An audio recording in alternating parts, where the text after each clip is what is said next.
It's SEC Conference Interdivisional Soccer right here on the D1 Media page on the NFHS Network. Cedar Grove, West Orange next.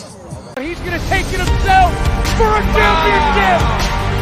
A double play wins it from Frazier. Turn it to the end zone. What a catch. McKay's on touchdown. Into the layup, goes at the buzzer. Volusia wins it.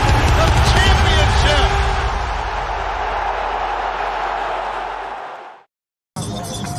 And a lovely Monday afternoon, everybody, and welcome to the D1 Media page on the NFHS Network's production of West Orange and Cedar Grove Soccer. My name is Ryan Lowy. I'm joined today with Alex Weiss and Marley Goldstein on camera. Alex, we have great competition today. Both teams coming off of their first game of the season. For West Orange, a very happy victory versus a well-known rival from recent previous years. And on the other side, for Cedar Grove, a tough divisional loss. Yeah, West Orange played Livingston last Friday. It was a very tightly knit, exciting game. Obviously, the Mountaineers and the Lancers have had a rivalry for quite some time in every single sport. West Orange came out on top with a 1-0 win that came from a goal from Mason Bashkoff, who is looking to have a tremendous season, has already started off on the right foot for the Mountaineers. Justin Scavala, the goalie for the Mountaineers, had a big game, 6 saves and the win. West Orange was able to muster 10 shots on goal on a very defensively sound Livingston team. So their offense is looking to get going today, as they already have this season. And on the other side of things, the Cedar Grove Panthers dropped their first game by a score of 3-0 at Newark Academy, also on Friday. So they went off to a little of a more rough start. However, they're looking to grab their first win of the season on the road and play spoiler here in West Orange. Yeah, Alex, and that's one thing we really like to see. Well, one thing we really like as broadcasters is we have the potential to call Cedar Grove's first goal of the season, which will be really cool if they're able to score that against a very strong team like West Orange. They come into this season as the number 6 team in New Jersey. Number 1 sits Seton Hall Prep. A couple SEC teams in there as well. We see the shades of Montclair in there, and we see the shades of the Livingston Lancers in there, who lost to West Orange in a thrilling game 1-0. Mason Bashkoff with the big goal for West Orange is the only goal credited to them this season. West Orange has been a very defensively oriented team. This is the 23rd season for their head coach of the program, Doug Nevins. And then on the other side, we're seeing the first-year coaching experience come in from head coach Federico Lewis. So we're going to take a break. Stay tuned right here. D1 Media page, NFHS Network, SEC Conference Interdivisional Soccer. You can see the future of the Duke and North Carolina rivalry on D1 Media Pro. There you see Hubert Davis, head coach of North Carolina, here to see Simeon Will. Looking live right there at a trio of Duke basketball coaches: John Shire, Nolan Smith, Emil Jefferson. Clock now at 12. Kicks it in the corner. Lively for 3. Got it. Derek Lively, a corner 3 in an early third quarter. Has a look to go off the dribble here. Goes right around Lively, and he gets the roll. Inbounds to Wilcher. A step back, fade away through contact. Simeon Wilcher. He's out for Mbako. He'll try one from beyond the arc. And Mackenzie Mbako is on fire to start this one.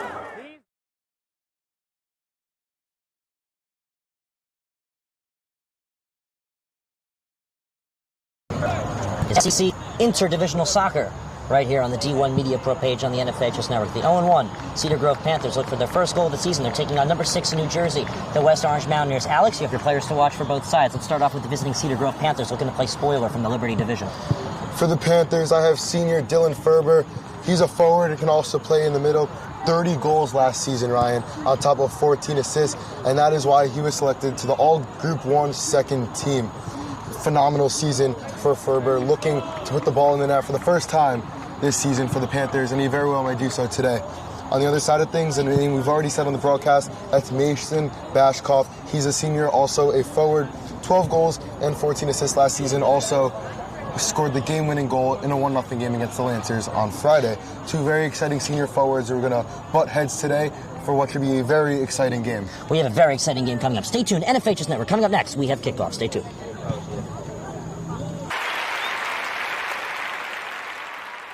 The Marauders go back to their bread and butter. Their 3 offensive touchdowns today have all been on the ground. They'll go back to the ground here with Slade, and he's untouched into the end zone for a touchdown. Sam Slade. And 21. Missouri under pressure, and he's taken down. Jack Price with the sack. And goes under center. Toss to Thomason, far side, trying to pick up blocks, trying to cut back upfield, and he's in for a Seton Hall prep touchdown. Hand off, Butler once again, steps through a couple of tackles, spinning the pile, pushing him forward. Is he in? No signal, yes he is, touchdown! Salters will take the snap, looking to throw deep, he's got a man, wide open, it's caught! Justin Mays, a foot race to the end zone. There he goes. Touchdown. 81. Brown. Quarterback sneak to the end zone. He's in. Touchdown Westfield. Gordon back to pass. Gonna throw a deep ball far side. Caught. Touchdown. Nasir Addison.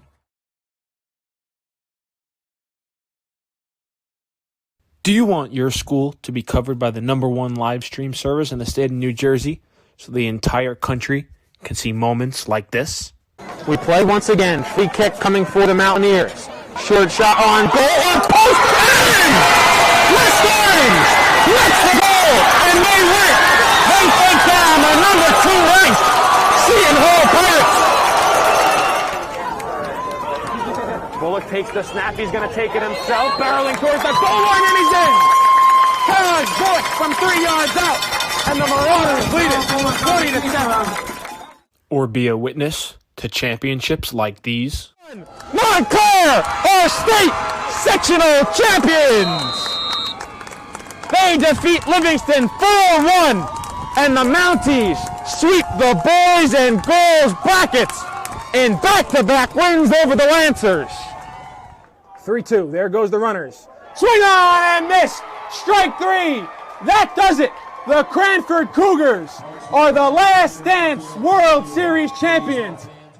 Or have exclusive interviews with players and coaches. Maroon and Silver Star pitcher Teague Mulcahy. I'm here with Cranford star Ryan Jaros. We're with the Bergen Crusaders star of the game, Luis De La Cruz. Here with West Orange head coach Doug Nevins. And all right, now here with star goalkeeper Nikolai Matthews of this West Orange Mountaineer team. Nikolai. Here with Claire Manning after Montclair picks up a 4-1 win over Livingston. I'm here with Molly Brumback, the goalkeeper. Molly, what's Rivers today like? Here with West Orange girls varsity coach Sean DeVore. Then join the D1 Media Pro team, New Jersey's #1 live streaming service.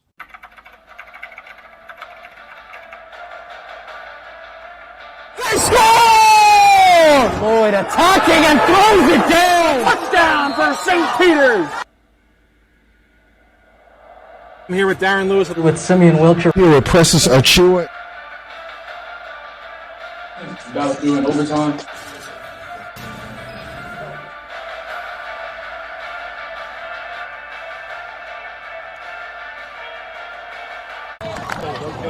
Here we are. We're ready to go. Cedar Grove and West Orange. Stay tuned to the NFHS Network after station ID. He's going to take it himself for a championship. A double play wins it from Frazier. Started to the end zone. What a catch. Micaiah's on touchdown. Into the layup goes at the buzzer. Frazier wins it. The championship.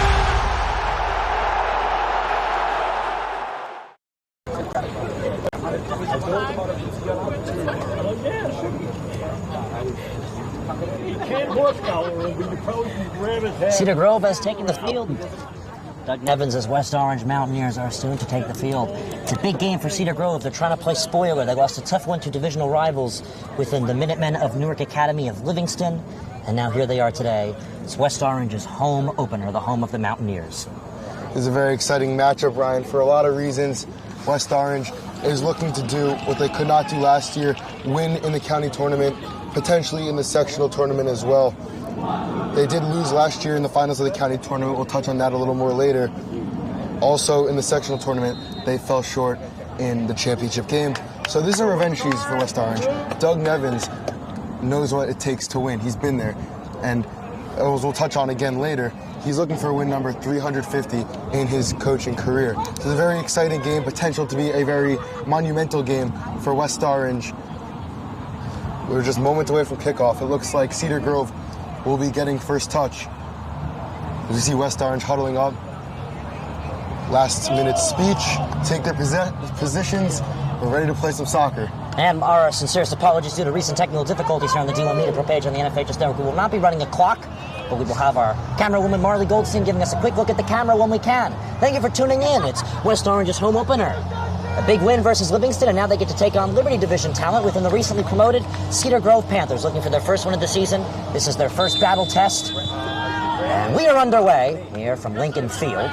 Special thank you to all who made today's production possible. Cedar Grove controlling and West Orange is pressing as there is a quick clearance from Edward Matos. And it'll be a Mountaineers throw.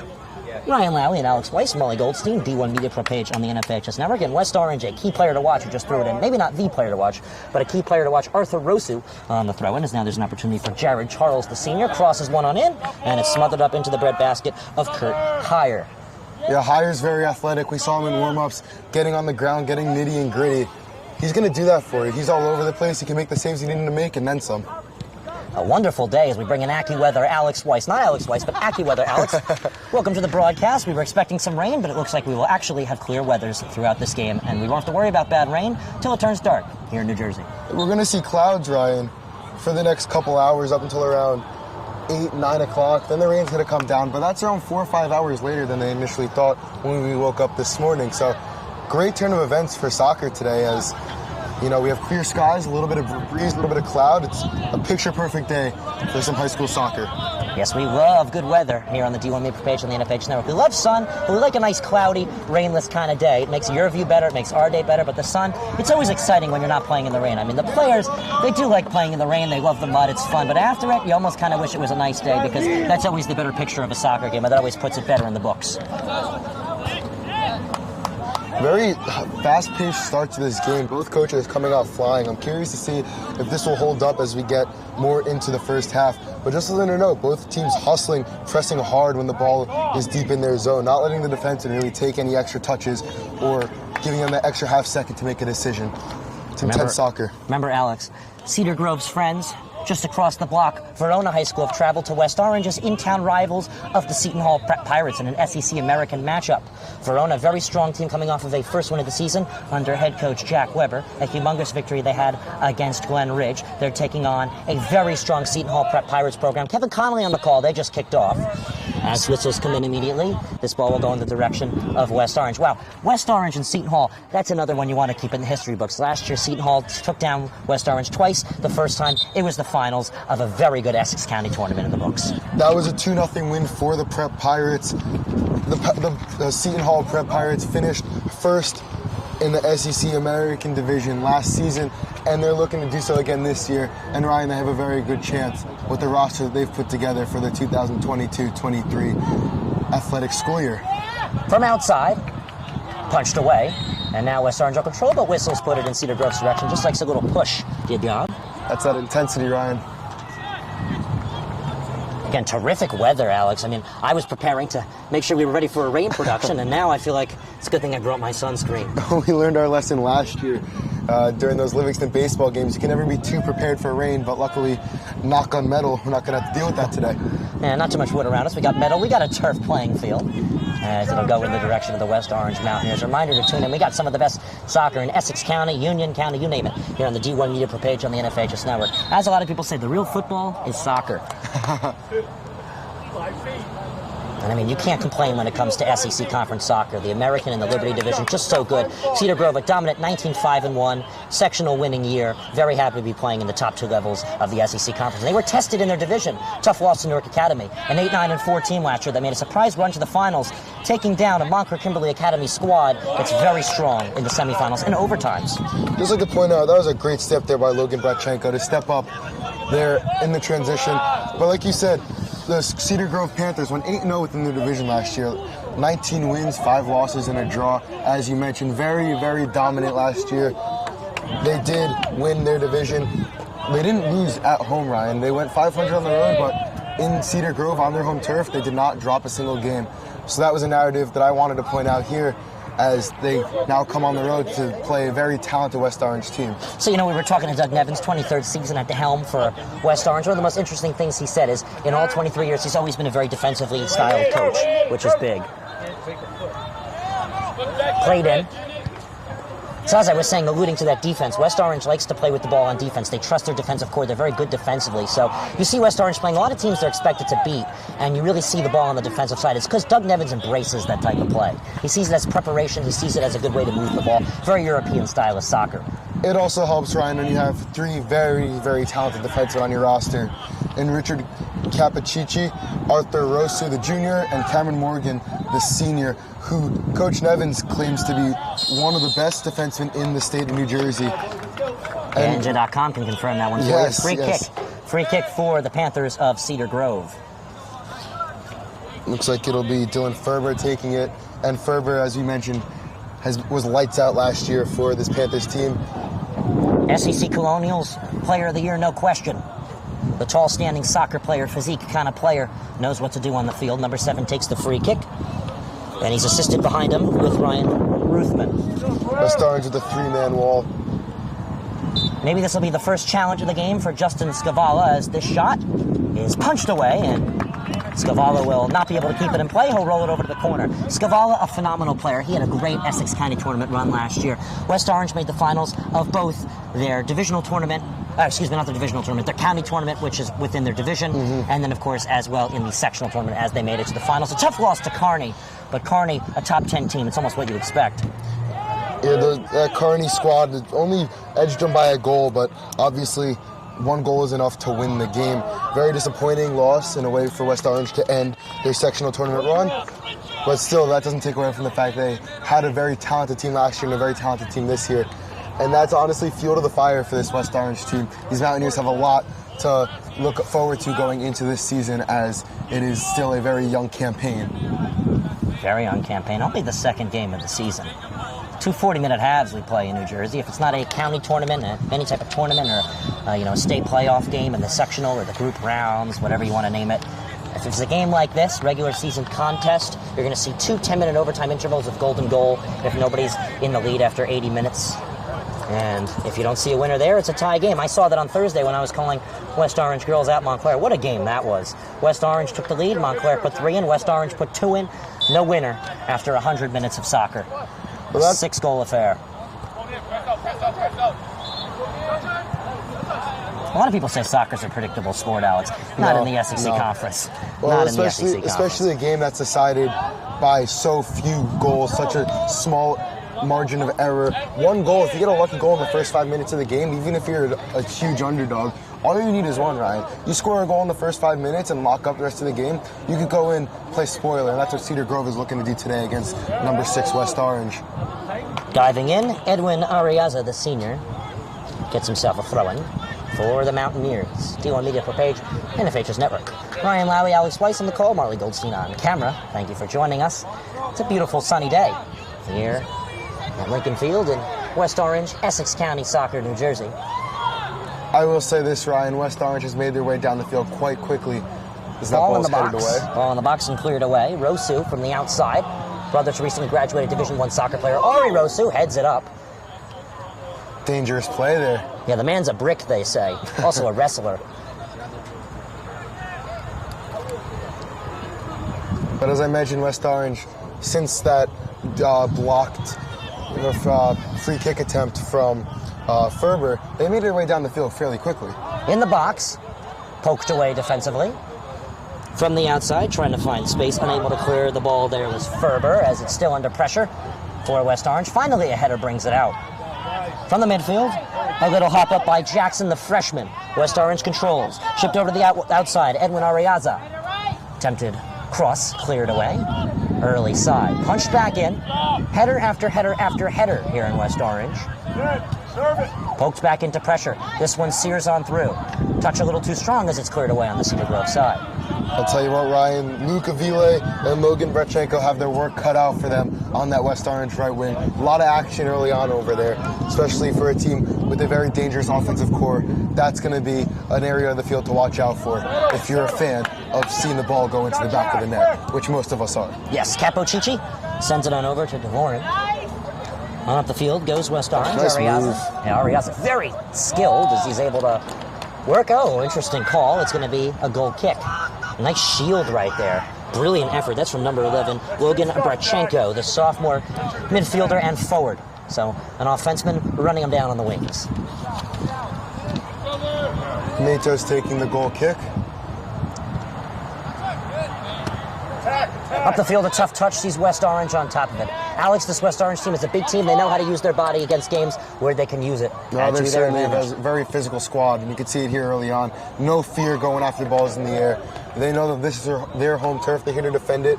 They use their bodies, use their heads, their feet, whatever they got to do to put the ball in the back of the net. And they've been pretty close, Ryan. They're just a little bit away from cracking the scoreboard here.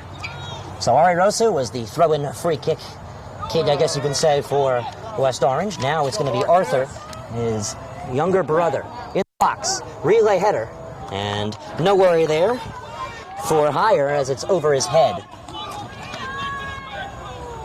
So it's now a goal kick for Cedar Grove. I believe that is Edward Matos. You'd be correct, Ryan.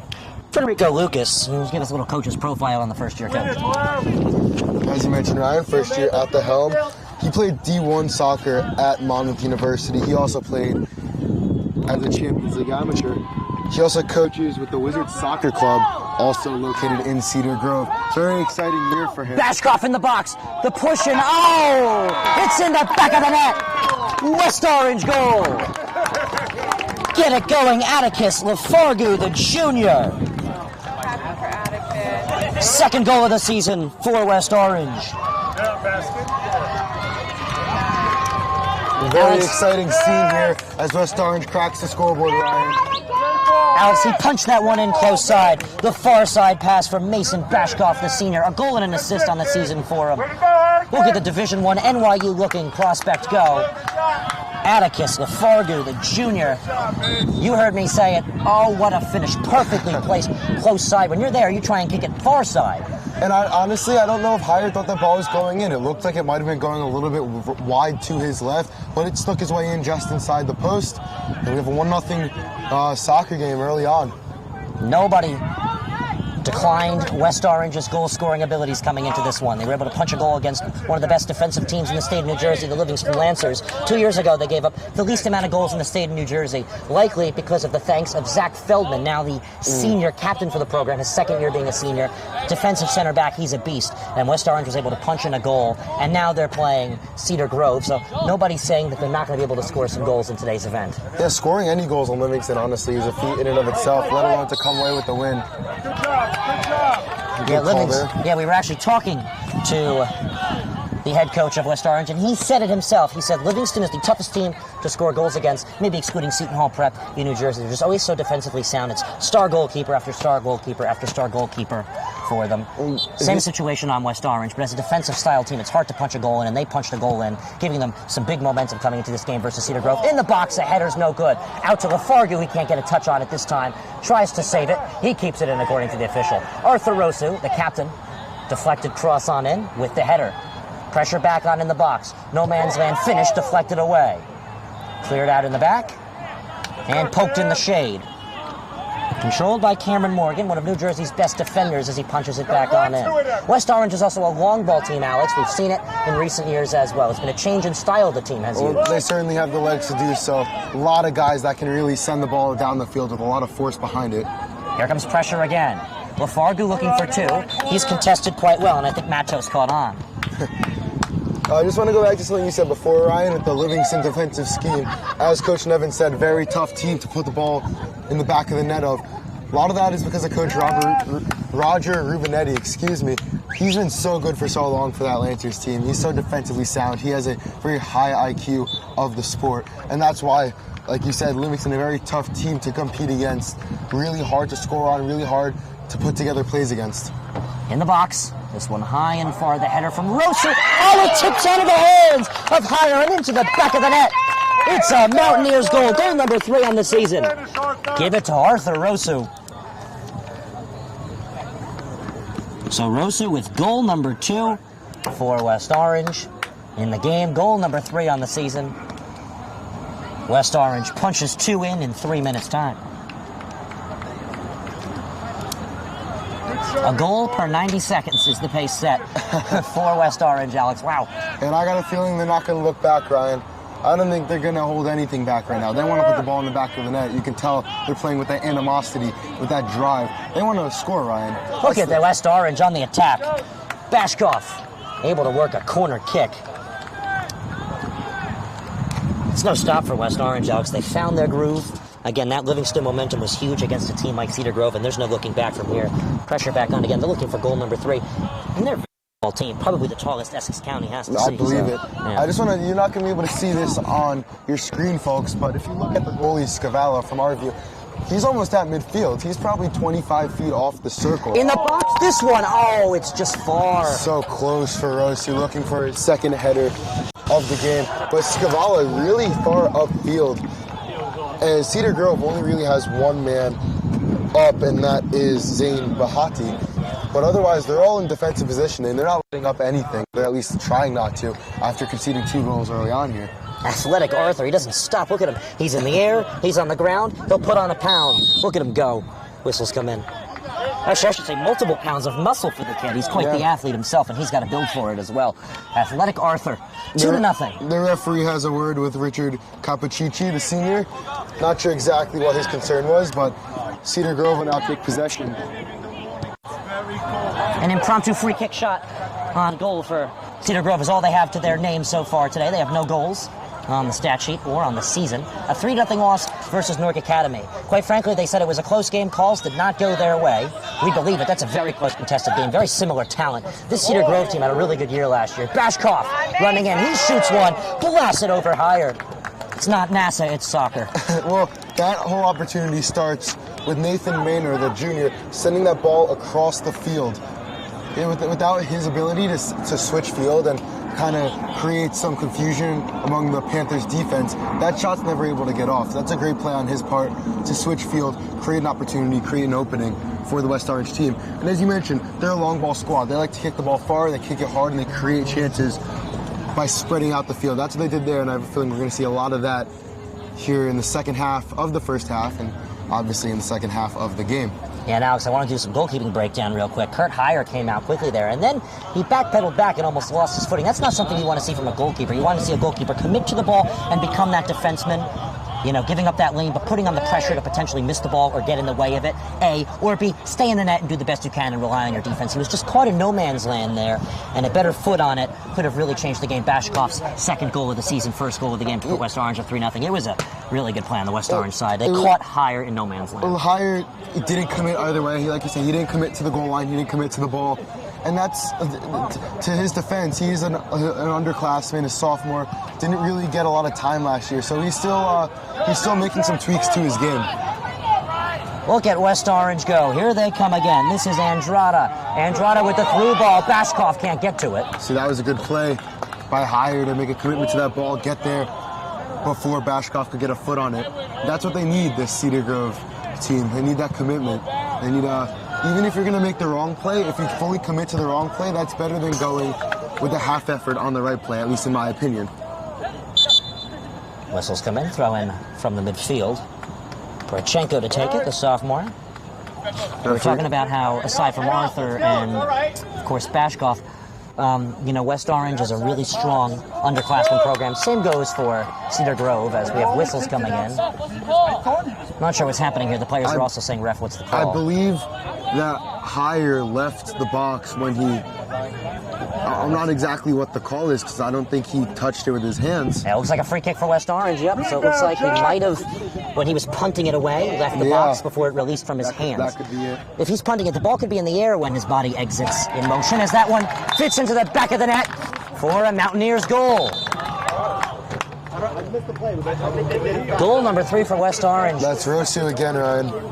So Rosu with goal number 2 and goal number 3 on the day. He's looking for the hat trick, and he's looking for his 3rd goal of the season now. That was quick.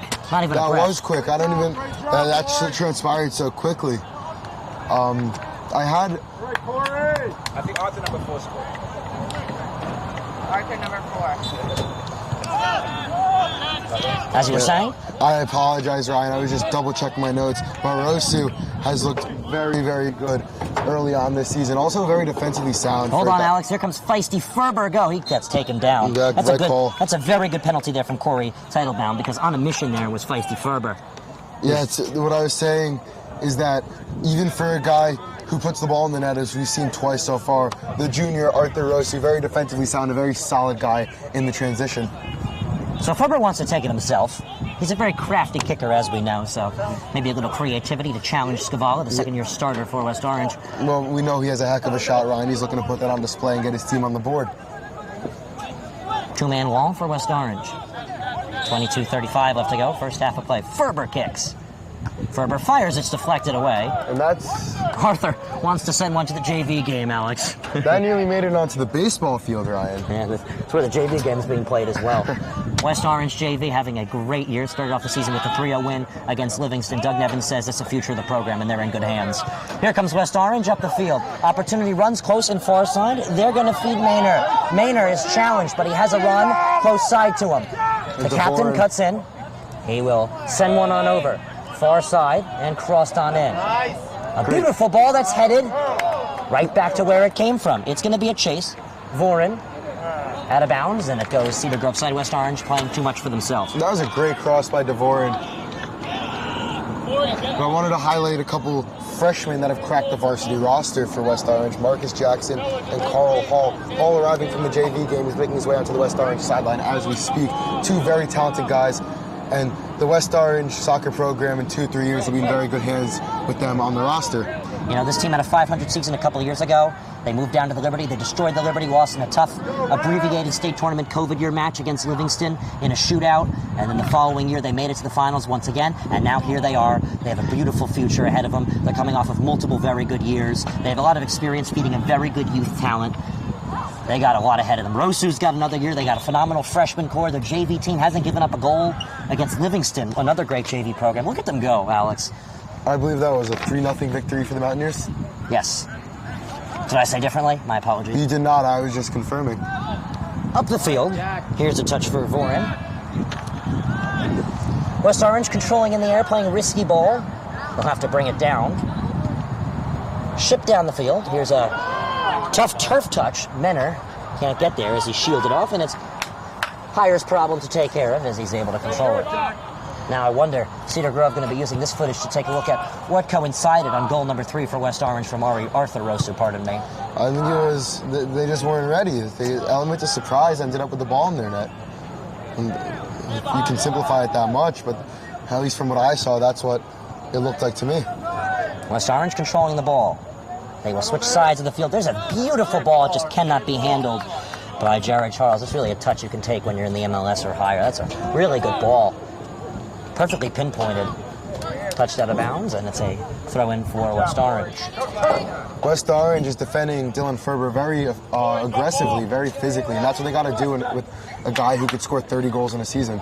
Voren down close side. Here's a run for Charles. Charles is contested. He's going to keep on the ball, and he's finally going to be touched off of it by Edward Matos. And Matos got the call he wanted as substitutions come in. We're going to start to see some of West Orange's bench come in, an early 3-0 lead with under 20 minutes left to play here in the first half of play. D1 Media Pro page. Alex, where do we stream D1 Media Pro? What is the NFHS network? That's for correct. 400, Ryan. That is correct. Always having fun. Freshman Marcus Jackson into the game now. One of the freshmen I highlighted moments ago, and I'm going to get to see a little bit of his action. He's playing, looks like he's going to be a striker on the left side.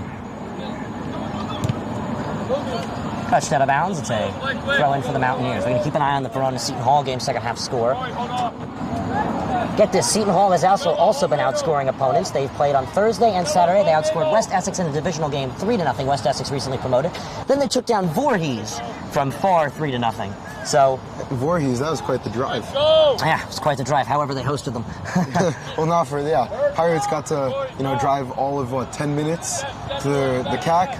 Yeah, well, you never know. They are a private school themselves. Yeah. Kids coming from Morristown, kids coming from everywhere, out of county, far from the county. This one swept on in, kept in play. Only Cedar Grove heads in the middle, unable to work it away yet. From far, a mistouch. See Cedar Grove take over. Here's Bahati. He plays one on over. Ferber, filthy with the football. Here he comes. He's challenged. He takes a touch back, and he'll get it right back as well from his own player. Great D from Charles there. Give him nothing.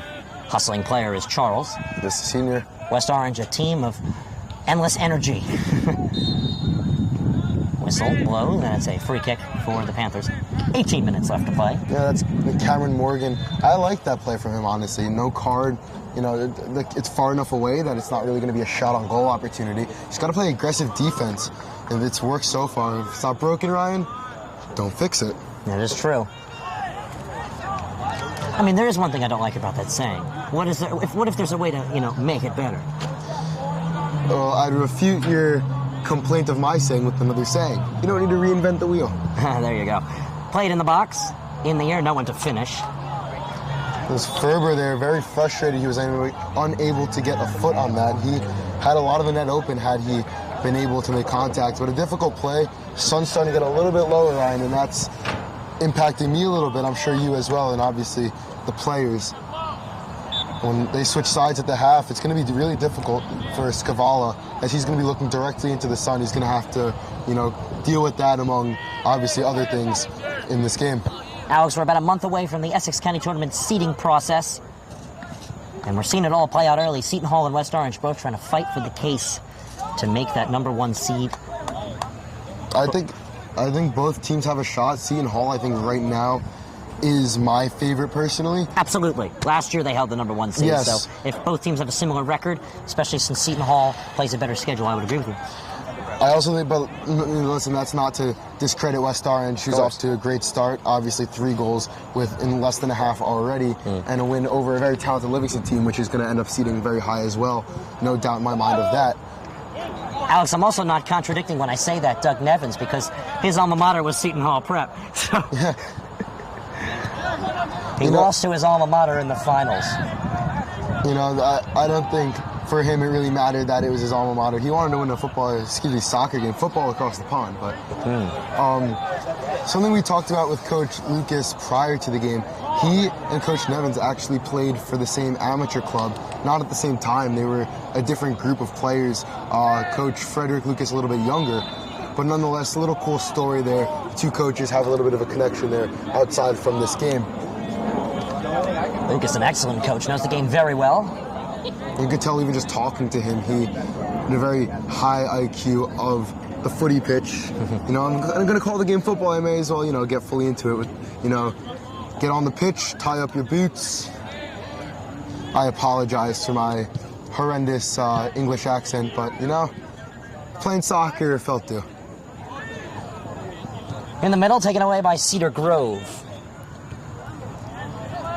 And it's turned over. Once again, West Orange. I'd say possession probably 80-20 at the very least in favor of West Orange. Yeah, I don't know. I think you got to give Cedar Grove a little more. Alex, that's quite the throw-in right there, though. Menor great play. Being contested. Menor in the shade. Sends one into the sun. Great play. Headed in the air. And cleared up. From the middle. Beautiful touch on down by Marcus Jackson. West Orange controlling. Here's Castillo. Castillo? Cleared away. I liked what he was trying to do. It looked like he was trying to get it to Bashkoff. Little one-timer action, if you will. Quick catch and shoot on the same ball, not really taking a touch. I like the idea there. And, if you're up 3 goals in the first half, you can afford to take risks like that. Too strong for hire. Offside's called. And it'll be a free kick now for the Panthers of Cedar Grove.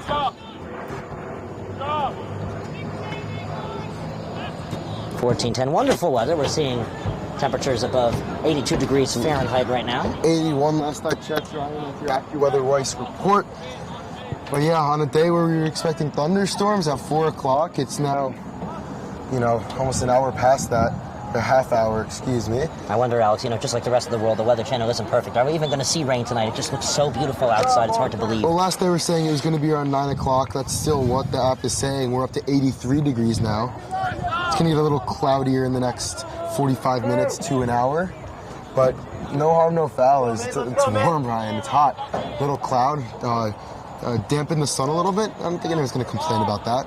Well, West Orange Athletic Director Stefan Zakella is in the building, as here's a run for West Orange. Possible opportunity for Menor, deflected out of play.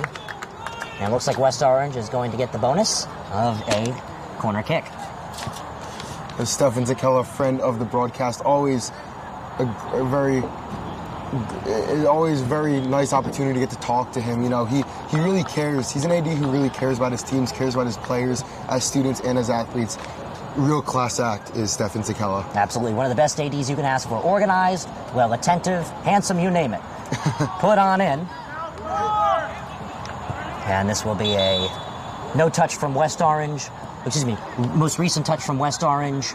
Failed corner kick attempt, and now it'll be a goal kick for Cedar Grove, attempted by Edward Matos. So we're seeing Higher like to give away Matos the opportunities from the goal kicking side of things. Ariaza, the senior, checking into the game now, as well as Jordan Turnbull, the junior. A couple more changes here for Nevins' squad as we approach the waning minutes of this first half. Free kick for Cedar Grove. Foul in the air. 12 minutes left to play here in the first half.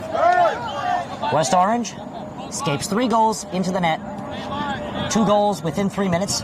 The third one not long later from the most recent scorer. Now looking for a hat-trick after that one, Arthur Rosu. Wow, the Rosu family quite athletic in their own. Good control here from Cedar Grove. Played on in. A nice read on the ball. The dummy does not work out for Dylan Ferber. Ferber, the senior forward, playing Liberty Division soccer to end his high school soccer career, looking to play some collegiate soccer. I think the most impressive thing is Bashkov looking to play at NYU. Said he's actually interested in playing D3 soccer, though, if he wants to continue his soccer career. His father, an employee of Instagram, wants to be a graphic designer. Similar to our business, Alex. Speaking of our business, Ryan, did you know that we're streaming D1 Media on the NFHS network? I didn't know that. Oh, now you know. D1 Media Pro page, NFHS Network is where you find us. We got West Orange. We got the best of Essex County athletics. We now got Seton Hall soccer, Seton Hall football, Seton Hall baseball, you name it. We love West Orange athletics. This is your home for high school sports, Ryan, and if it's not D1 Media Pro, it's a problem. Yeah, it's a red flag. Red flag indeed. Arthur Rosu touches under pressure. We said that Doug Nevins is comfortable with this, and he's showing it right now because he's feeding brilliant balls into pressure. That touch might have worked out in West Orange's favor. A beautiful touch by Menor. Menor, far side. He's going to go to Ariaza. Ariaza with the cross. Poor touch inside, but the finish, it works out. It fits into the back of the net for a Mountaineers goal. Lucas Andrada. A sophomore sensational goal. What a strike from Andrada. Great effort there from Higher, but just not enough as that ball slips by his right side, almost off the post. Great goal for the Mountaineers, and now they have earned themselves a 4-goal lead as we approach the end of the first half here. 10.5 left to go here in the first half. We're trying to get Stefan Zakella's attention here on the D1B page of the NFHS. There we go. He just glanced over at me. One of the best ADs in the business. Here comes Ferber trying to challenge a West Orange defense and respond. Look at him cut through. Far side, left-footed shot. Easy for Scavala as he falls on it. That's only the second or third shot we've seen on goal here for the Panthers. They're going to... Yes, sir. Z just telling us, the athletic director of West Orange, the A-team is in town. And that's not only us, that's West Orange soccer. Number 6 in New Jersey. They're showing it. Oh, what a nice back heel touch. That was Manor. Yeah. Didn't get through, but that would have been an absolutely amazing move had he been able to succeed. But as I said before, when you're up 4 goals in the first half, you can afford to take chances, make moves like that. Poor clearance attempt there as West Orange gets to feast off of good corner kick. Excuse me, not good corner kick. Good throw-in territory. You know, these players must love when they're running in the shade. They get that quick break. When you're on West Orange's side, who doesn't want to play a little left wing? Practice the dominant foot. Yeah, there you go. Yeah, and get some shade. Cedar Grove doing some substitutions as well. They're hoping to get on the right side of things as well. Not only in the game getting on the right side of things, but staying on the right side of the field. The shade. Michael Palmieri checking into the game for the Panthers. Looks like he'll be filling in on the left wing. Nice, I'd say 10-15 minute trip that Cedar Grove took to get here. Yeah, nothing brutal. Certainly not Voorhees going up to West Orange. No, absolutely not. Cleared away, throw-in for West Orange. We've seen a lot of far traveling when it comes to Seton Hall prep scheduling because their baseball team, they took on the Hun School of Princeton. That's no shy doozy of a ride. An hour drive. That's what those private schools do. They put some good games on the schedule. Arthur Rosu header into attacking territory. Cedar Grove controls. Here comes Ferber, your player to watch, Alex Weiss. Here he goes. Oh, look at his scissor cut in, close side. Finds a run that's intercepted by Arthur Rosu. Yeah, he had Cappucci lost there, Ryan. Great move there by Ferber. You know, Alex, anybody can do the scissor, but nobody can do it swiftly and strongly to make it pay off like that. Ferber just showed it. Maybe he'll be able to punch in a goal soon, try and mount a comeback for Cedar Grove, or at least put a dent in. First goal of the season against West Orange. Can't be a bad look. Yeah, not at all. I mean, at this point, you're just playing for pride. You know, it's still the first half. The game's not over, per se, but you can't score 4 until you score 1. And I think that's got to be the mindset for the Panthers as they close out this first half and into the second. West Orange control. Punched inside in a little slide tackle clearance on the Cedar Grove effort. Nice play by Palmieri there. Bahati from the middle. Ferber, let's see what he can do this time. Ferber loses the race. It's a great defensive play. I believe that was Capo Cheche. And I believe you're correct. Nice little fake out there by Voren, open up the field. Works back for Turnbull to work forward. Up the field, Bashkov. Cuts in, Bashkov with the cross. Oh, the one touch doesn't work out for Nathan Menner. Goal kick now for Cedar Grove. You know who didn't have to travel a long way to be here today? Us? Oh, yes, us, but many of the members of the West Orange hockey team are here too. Specifically the seniors here to cheer on their guys. Very good senior group that the Mountaineers ice hockey team has this year. Alex, you've played with them. I've covered them. I believe it was their first playoff appearance since 2017 and a semifinal appearance. If they won, they could have gotten promoted to the second division of NJIIHL public school hockey. Well, right now where they're at, I think they're set to be one of the best teams in their division competing. Ariaza inside. Sorry to interrupt you as Hire makes the catch. Go ahead. The East Side is looking to be a very good team this year. Again, very good senior group. But West Orange is looking to have a very good year, looking to win some championships, finish first in their league, and these are all realistic aspirations for them. But now back onto the soccer pitch, West Orange in offensive territory. So the Panthers control, up the field, Ferber. Ferber has a run. He'll try and take it himself, cut on in. He has another run that he's going to try and use, but Arthur Rosu, even that back foot is stronger than some people's front foot. Here comes West Orange. Far side run. It's a little too strong. Hire reads it brilliantly. Cuts it off. Under 6 minutes left to play. Here in the first half. Alex, where do you find us? I want to say the NFHS network. It's a D1 Media Pro production, I believe. Yes, you are right. Oh, good. I wasn't sure. Now I'm sure. Controlled by West Orange. Far ball is touched on down defensively and punched up by Korchak. Good touch by Ariaza. Swing and a miss. A tough kick there by Palmieri. Has now taken advantage. Will be West Orange. Ariaza cuts one on in. He gets one chipped right back to him. He's offsides. Nothing comes in whistle-wise as there it eventually comes. That one off the side of the netting anyway, off the post. Doesn't work out in West Orange's favor regardless. Just less of a collision force comes the whistle. Looks like, as I mentioned before, it's going to be Matos on the goal kick. I believe they called it an offside, not out of bounds. So regardless, it will still be Matos striking. Up the field. Touched in the air. Now a little off topic, Alex. You know what I love most about Cedar Grove? Very nice small community. You know, very nice school system. Very good Group 1 school. Very close to the Willowbrook Mall.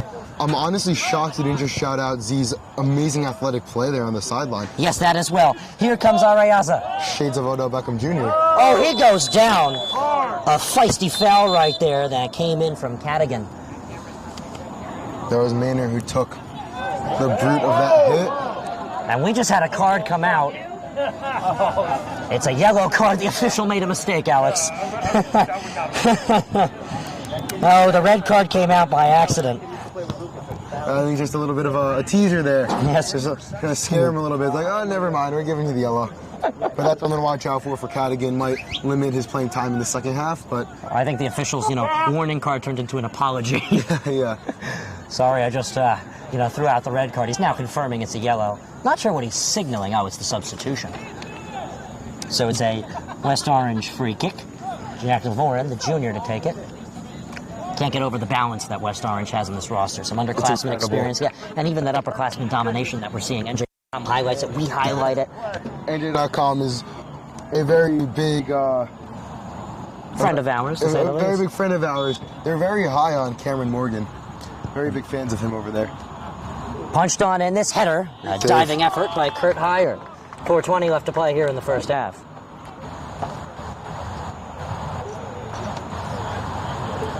Heyer. Slow run up. Kicked away. High punt there. Yeah. Play back into pressure. Alex, while we have the time, we'll talk about this a little bit more in the second half. What do you have winning the SEC Conference American Division? You know, I have it as Seton Hall, but I won't be surprised if West Orange cuts in there or Livingston makes a comeback, because that's the core three. And, of course, we know Montclair as well. They're ranked 2. So those, actually, I should say the core 4. Those 4 could fight for it and win it, but I think it's going to be Seton Hall. Well, Seton Hall won last year, Livingston 2nd, Montclair 3rd, and West Orange finished 4th. With 19 wins, 5 losses. I think what hurt them most last year, the Mountaineers, was that they went 4-3 in games against their divisional rivals. So I think if they can get that number up, they can win more games when it matters most. I think they have a good chance of coming top 2 or even potentially winning this division. Obviously, the Prep Pirates, the favorite coming into this season. But I don't think that you can discount the Mountaineers just yet. I think they've displayed that they're a very good soccer club.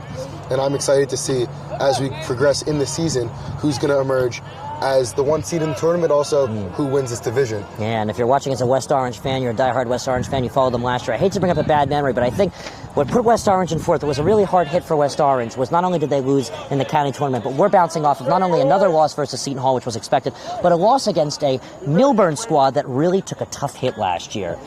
So, those Millers, though, you can't count them out. No, you can't. They're not a team that you necessarily think of at the beginning of the season as contenders, but if they're going down, they're going to take you down with them. Very nice good touch from the outside. A little slide tackle. Cedar Grove starting to get a little dirty off of the yellow card. From the far side, a misstep with 2:40 left to play in the first half. Sorry to interrupt there, Ryan. Very good girls program over there at Milburn. Millers did win a championship last year. That's their girls team in overtime against Livingston. Livingston girls varsity off to a very good start as well. I partake you're talking about the county tournament. Yes. I forgot. No, I believe. Yeah, I believe you. Specifying. I believe you mean what you mean West Orange, right? No, Livingston. No, West Orange took down Livingston. I'm saying. You said Milburn by accident. No, we might be referring to different games. But Milburn beat Livingston in. I'm blanking on which tournament it was, but it was a championship. You must be thinking a little differently. Down on the ground, putting in good effort here is Voren. Voren keeps going. He's working weak foot. He cuts on in. He puts one in with his weak foot. This cross, it's put over. Offsides is called anyway, but a very good effort right there on the West Orange side. Yes, I can confirm West Orange took down Livingston last year for the county championship. We were on call for that one on D1 Media Pro. I believe 100% you were right about one tournament. I'm curious what it is, because Milburn girls soccer, a very good history. I will look into it at the half. But I'd just like to point out, the football season starting up, that would have been 3 points if we were on the gridiron, Ryan. Yes, it would have been. A lot of schools use their football field. Great turf facilities for soccer. You see it at Milburn, you see it at Livingston, you see it at Cedar Grove. West Orange, they happen to have a very nice specialty lacrosse and soccer field for their program. So very lucky is West Orange to have a nice white line soccer field with the beautiful WO abbreviated logo in the middle. Some amazing turf here. At Livingston, you mentioned we have the turf behind the school. Pretty new facility there, as well as the fitness and wellness center that is adjacent to it. A lot of good athletic facilities here, a lot of good teams here in Essex County. 45 seconds. There's a hard hit from Turnbull. Getting a little feisty. 40 seconds left to play. I'd say maybe an opportunity for Cedar Grove to try and punch one in before we hit the halftime break here on the D1 Media Pro page on the NFHS Network. 32 seconds left to Is go. that what we're streaming? I believe it is. Yes, Alex. Wouldn't be surprised if we see Heyer here take a bit of a chance and even cross half field. 25 seconds and counting here remaining in the half. If Arthur Rosso exists, I advise not. Played in the box. Headed in the air. He's waiting for possession. Yes, 12 seconds left to go. Out in the back. It will now be controlled by West Orange. Ariaza deflected in the favor of West Orange.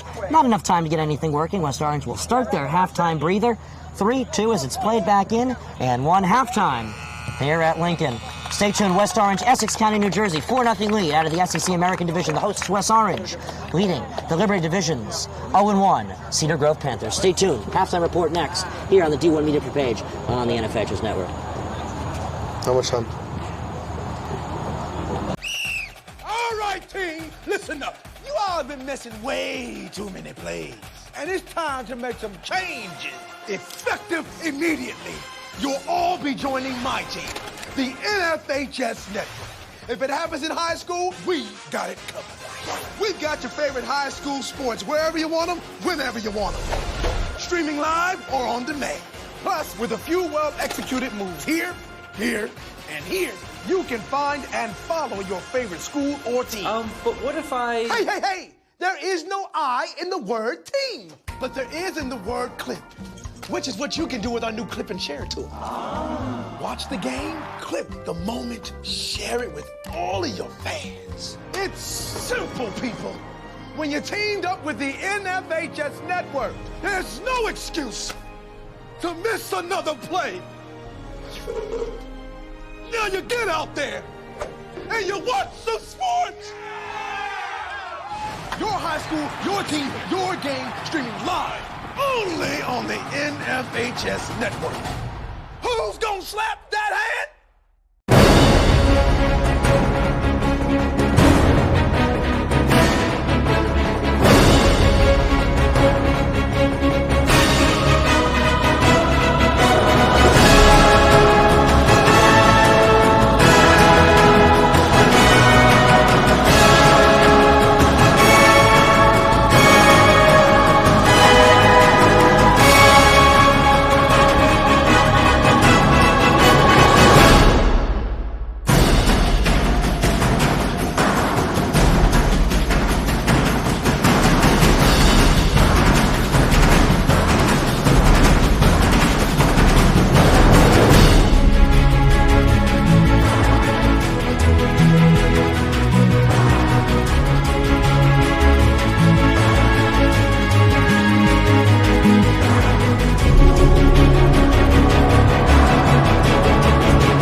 You can see the future of the Duke and North Carolina rivalry on D1 Media Pro.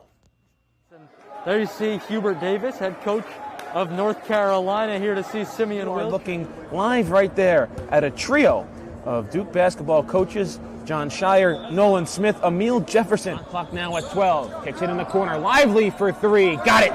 Derek Lively, a corner three in an early third quarter. Has a look to go off the dribble here. Goes right around Lively, and he gets the roll. Inbounds to Wilcher. A step back, fadeaway through contact. Simeon Wilcher. He's out for Mbako. He'll try one from beyond the arc. And Mackenzie Mbako is on fire to start this one.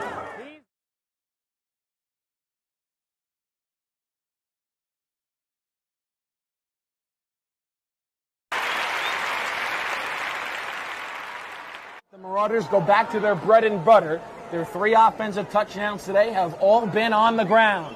They'll go back to the ground here with Slade, and he's untouched into the end zone for a touchdown.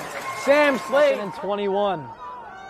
Missouri under pressure, and he's taken down.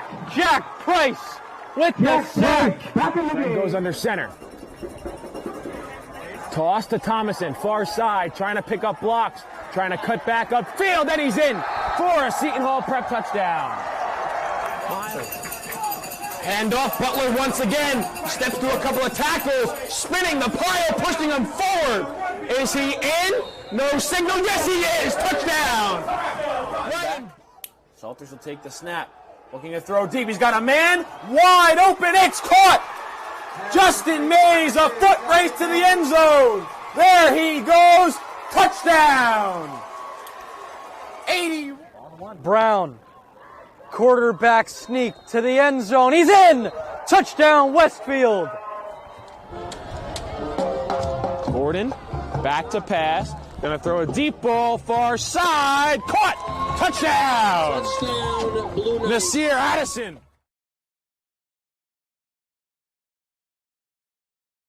Do you want your school to be covered by the #1 live stream service in the state of New Jersey so the entire country can see moments like this? We play once again. Free kick coming for the Mountaineers. Short shot on goal. On post.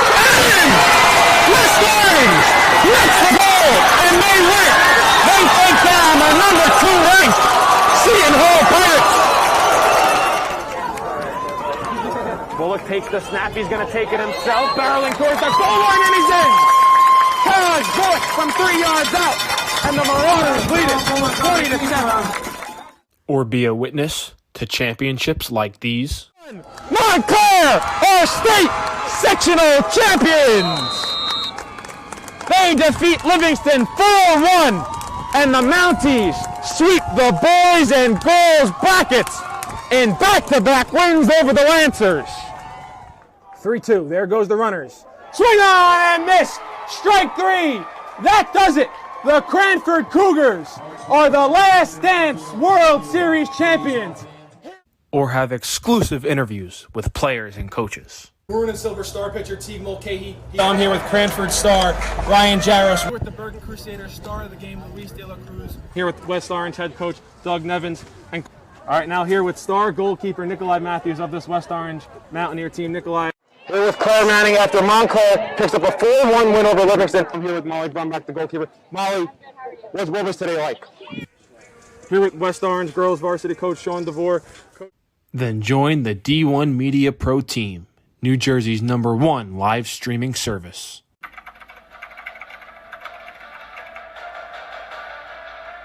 They score! Boyd attacking and throws it down! Touchdown for St. Peter's! I'm here with Darren Lewis. With Simeon Wilcher. Here with Precious Achua. About doing overtime.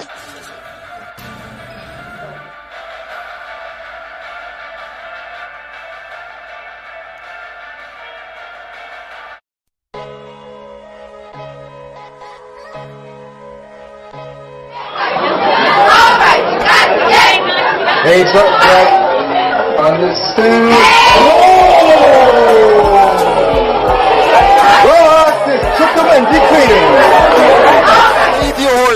Horton dribbles into the front court to Khalil Whitney. Go into the basket and the jam.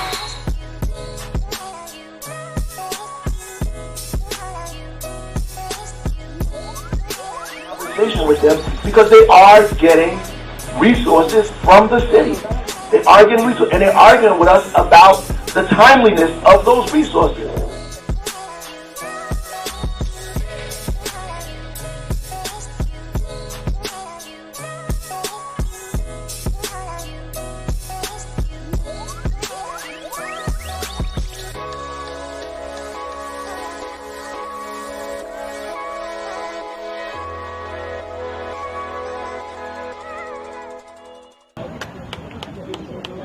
Let's go, Blue!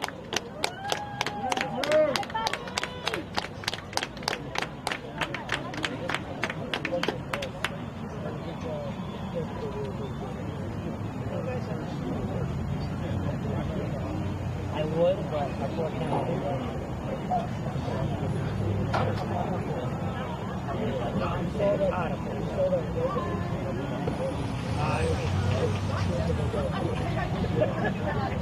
My middle name.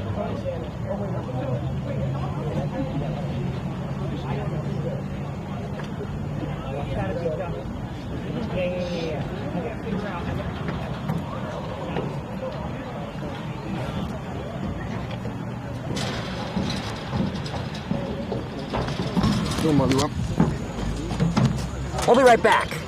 Coverage next on the NFHS Network, second half. The Marauders go back to their bread and butter. Their 3 offensive touchdowns today have all been on the ground. They'll go back to the ground here with Slade, and he's untouched into the end zone for a touchdown. Sam Slade. 21. Missouri under pressure, and he's taken down. Jack Price with the sack. Goes under center. Toss to Thomason, far side, trying to pick up blocks, trying to cut back upfield, and he's in for a Seton Hall Prep touchdown. Handoff, Butler once again steps through a couple of tackles, spinning the pile, pushing him forward.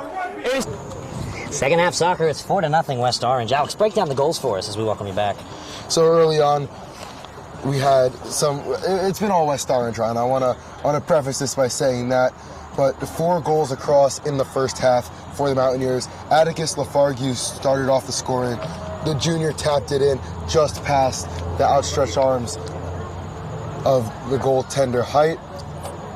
Then it was all Rosu, Arthur Rosu, the junior. He put 2 in back to back. He headed one in. He kicked in the rebound of a free kick where the Cedar Grove defense really just didn't seem ready. And last but certainly not least, Andrada, the sophomore, kicked one in from a pretty good distance within the box, but still an impressive shot.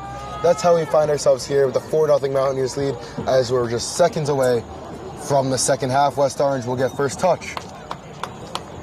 So Cedar Grove got the game started first half. It's now West Orange with a 4-goal lead, and the ball has started off. Oh, little pump fake there, and you know what's funny is that Ferber just kept going off the pump fake. So we're underway with the second half. Touched on back and controlled by Cedar Grove. Here's Ferber. Ferber, a player really trying to knock in Cedar Grove's first goal of the season. He gets opportunity after opportunity, but this West Orange defense, they never give up on the hustle, even when they're up by 4 goals. Something or no, Ryan, Cadigan on the field, despite having a yellow card in the first half as that ball is called out of bounds. But Cadigan, as we mentioned, yellow card in the first half. That was a foul on him. There's just a little bit too much contact. Ref initially pulled out the red card, but realized his mistake quickly, drew some oohs and ahs from the audience, but here he is. No concern here, apparently, from Coach Lucas, as he has faith in his guys not to take any dumb penalties. West Orange ball now on the free kick from the captain. Alex, I'm so happy. Second half, the weather phenomenal still. Here's an opportunity for West Orange. Crossing in is deflected, but the shot once again is deflected on a good effort by Matos. Yeah, great defensive play there by him, getting down and dirty, you know. Yeah, that's the kind of hustle you need, especially with under 1.5 minutes elapsed in the half. These guys should be coming out flying. They're well rested. They're juiced up. They got their Gatorade. They're ready to go. So it's a corner kick now for West Orange. Played in the box. Header in the air. Far side poked away. Arthur Rosu. Arthur loses the football. It's taken away. Cedar Grove in possession. Ferber tips it back for a good run opportunity here. Here's Urato. Urato contested. That's the West Orange hustle that we see from Capo Chichi. As the official waves it out of bounds. Whose throw in it'll be? We're waiting for the call. Looks to be West Orange as they pick it up. It's going to be Capacici. Yeah, Capacici with a good hustle right there. A great play to catch up to a very hustling Urato. Ryan, you mentioned the weather's great. Picture perfect day for some sports. Ice cream truck is here behind us. You couldn't have asked for a better day for ice cream, for soccer, to be outside. Yeah. It's really just picture perfect. Well, you know, West Orange's street is Pleasant Valley Way. I'd like to say we're in a very pleasant valley. I would agree with that. Not really sure it's a valley, more of a town, but it is pleasant, to say the least. Especially when you're watching West Orange boys soccer, looking for win number 2 on the season, outscoring opponents by 5. Ferber wants to change that, put Cedar Grove on the board. Look at him dangle around far side, left-footed shot. And that one does not stay on the field, Alex. It's off to the school. One word, Ryan, that word is dirty. Those moves, he's going through legs, around guys, up, down, left, right. It's like a cheat code out there. Very nifty and shifty. Goal kick for West Orange. Nifty and shifty, the ball was just a little too lifty. It was a little too high. Getting very cute with it, aren't we? You know, I've never claimed to be a wordsmith, but I might start. In the air off the header, Rosu. I like to say his legs are bulletproof. They're so strong. In the air and controlled. Actually, we better pump him up because his parents are to the left of us. In all fairness, Ryan, there isn't really a bad thing you could say about the kid thus far. I mean, 2 goals, very, very impressive defensive performance. There's not much more you could ask for, especially in a game where you're up 4 goals. Alex, did I say West Orange was up 4-0? Well, the other West Orange is too. Seton Hall Prep up 4-0 as well over Verona in the air. Something's in the water in this town. Yeah. So West Orange high schools at the varsity level outscoring opponents right now 8-0.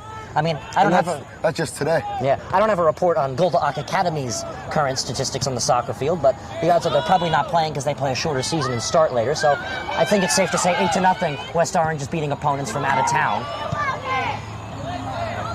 In the danger zone, West Orange will work the ball out of the box and clear it away close side to us. Throw in Panthers. From the back. Played up. Maynor. Contested. Works it on up with help from Turnbull. Nice play to get the ball on over. Opportunity from Cedar Grove from far. Through ball intercepted away by Morgan. Cedar Grove throwing. I like that play from Cadigan. He did have Brachenko open there on the right wing, who Brachenko seems to have been moved up a little further on that wing, trying to generate a little more offense. Risky play, but, at this point in the game... Collision course, Alex. That was a hard hit. I believe we saw Posnet put it on and frustrated his Captain Voren. There's the card. I believe it was a yellow as trickling off is Edward Matos. That was collision course effort right there, Alex. That was an effort, period. You're not used to seeing that in a 4-0 game, but both teams still giving it their all, and I love that. So yet another yellow card. Cedar Grove has taken 2 yellow cards to the heart today.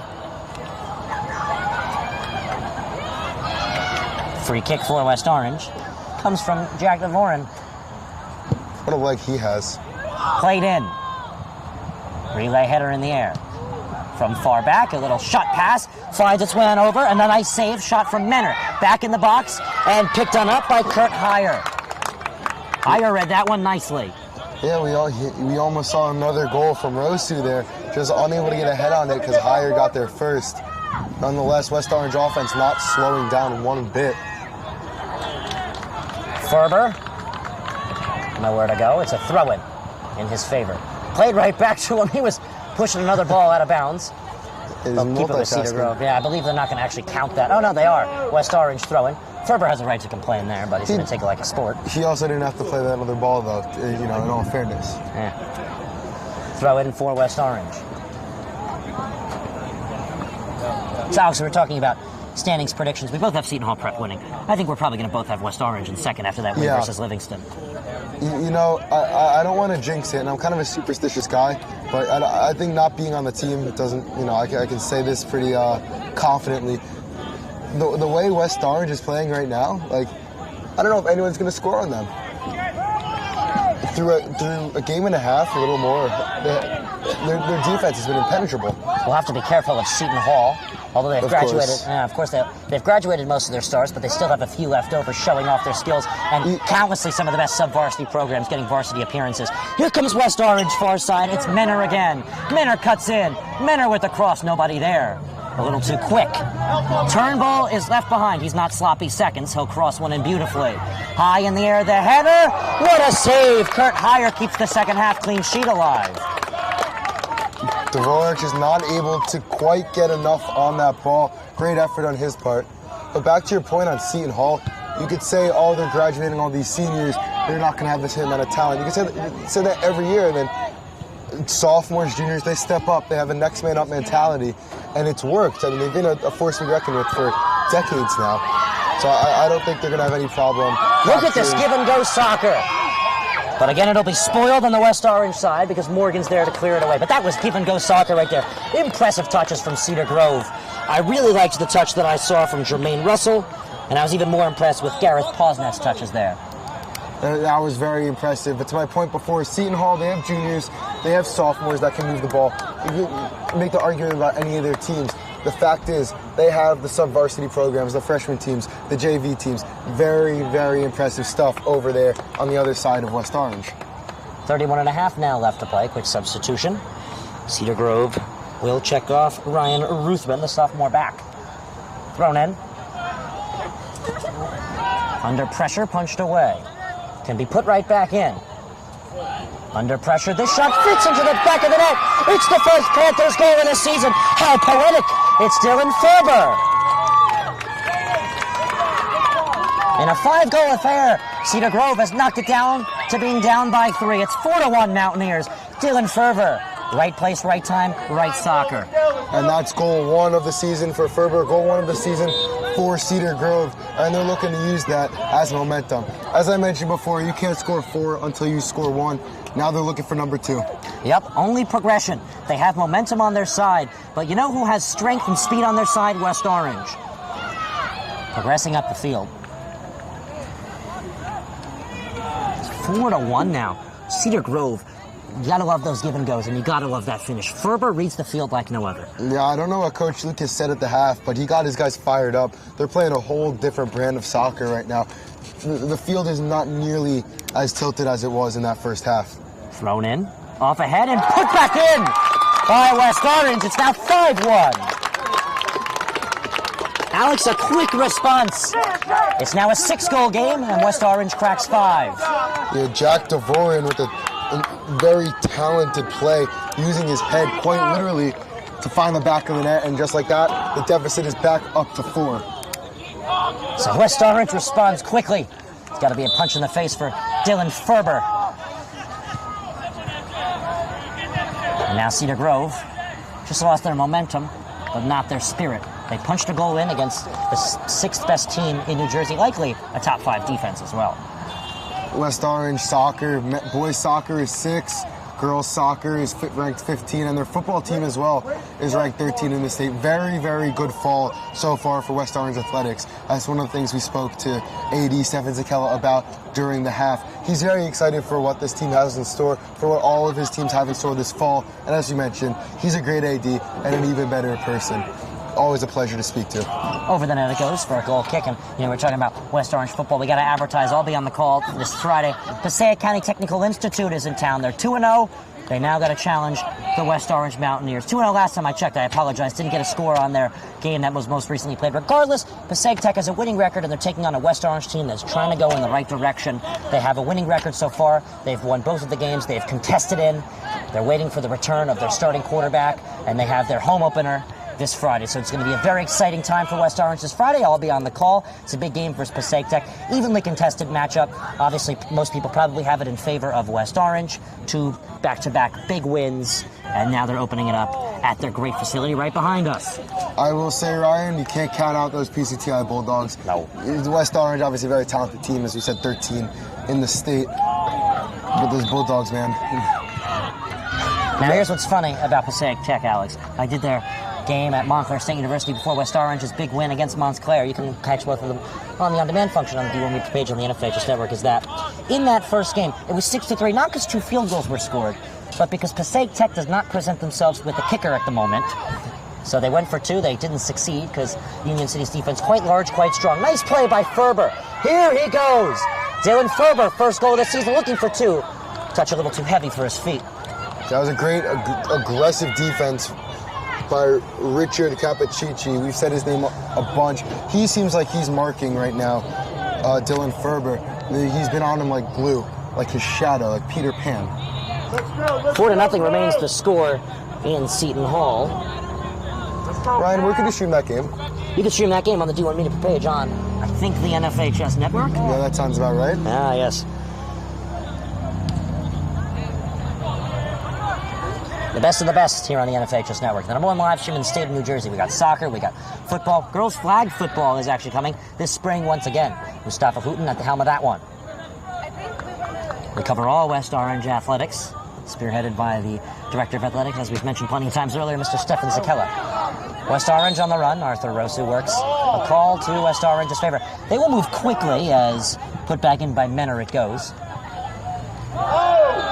Whistles come in on a collision far side in the shade with 27-20. Left to play in the second half. Brian Lowy, Alex Weiss, and Molly Goldstein on camera. That's Jared Charles, who's walking off an injury right now. Very scary collision. It looked like it might have been knee on knee. Looks like from their reactions it is not, but that's one of the scary things. It's a fast-moving sport. If you don't have your head in a swivel, stuff like that can happen. West Orange free kick.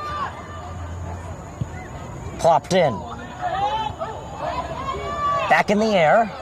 West Orange header pushed out of bounds. Far side of the net. From our viewpoint. Goal kick. Jack Devorin, the junior, I said it before, but I'll say it again. He has quite the leg, but not just necessarily distance-wise. He can kick the ball far, sure, but it's the touch line. He's able to loft that ball into the perfect place, put it on guys' heads, on their feet. I've been very impressed with his play today, and just the goal to punctuate that really shows that his game has been phenomenal today. Absolutely. Cedar Grove responds quickly. It's now their throw-in. 26:15 left to go in the second half of play on the NFHS network. Cedar Grove playing under pressure. This is where it's dangerous because West Orange is quick, and they've just forced a turnover. A close side throw-in. Quickly put in by Castillo. Inside.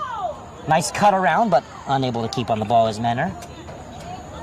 Cleared away. Nice takeaway by Castillo. From the back, West Orange will control. From far, a nice cross is a little too strong. Goal kick. I'll tell you what, Ryan, Castillo's not a name that we've said a ton of times on tonight's broadcast, but he's been all over the place. He's been running, how do I put this? He's been a workhorse, basically. He's been all over the field, he's making the plays he's making the plays he needs to make. He's hustling. He's everything you want from your left wing. And right now, he's a huge reason why West Orange is up 5-1. 25 minutes now left to play in the ball game. It's 5-1. West Orange has given up Cedar Grove's first goal of the season. However, they responded quickly by regaining a 4-goal lead back with their first goal of the second half.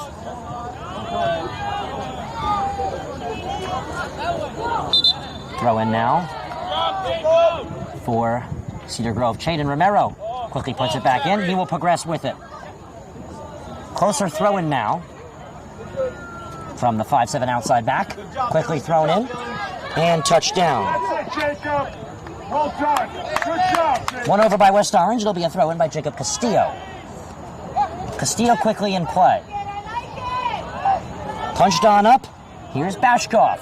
Mason Bashkov crosses one in. Caught on a liner by Kurt Heyer. I'd hire him. He's having quite the season. Well, start to the season. Although he's given up 8 goals, aside from that one little doozy of a play from West Orange's side where they caught him off guard, he's made some nice saves. Yeah, he's made the saves he's need to make, and that's what you can ask for from an underclassmen goaltender.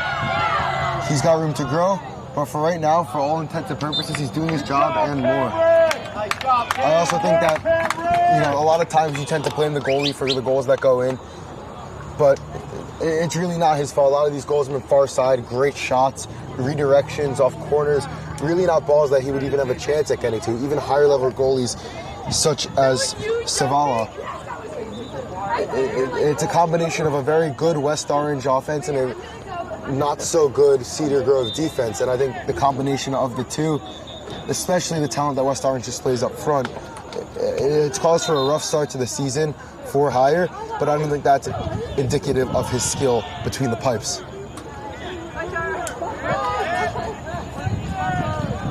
The ice cream truck's made it another round. Free kick. Clock will stop on this one.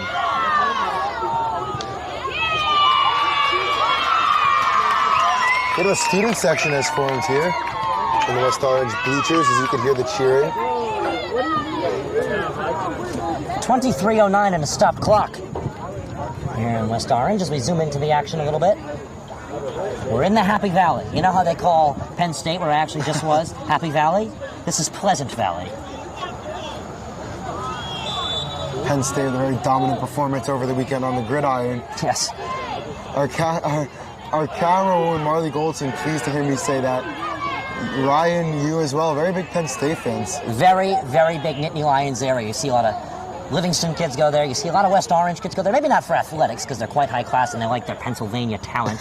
But, you see a lot of kids want to go there. It's just really a fun school. Their soccer team, they were conference champions this year. Their wrestling team, conference champions. I was going to say, their wrestling team won Natties, 2 years ago? I believe so.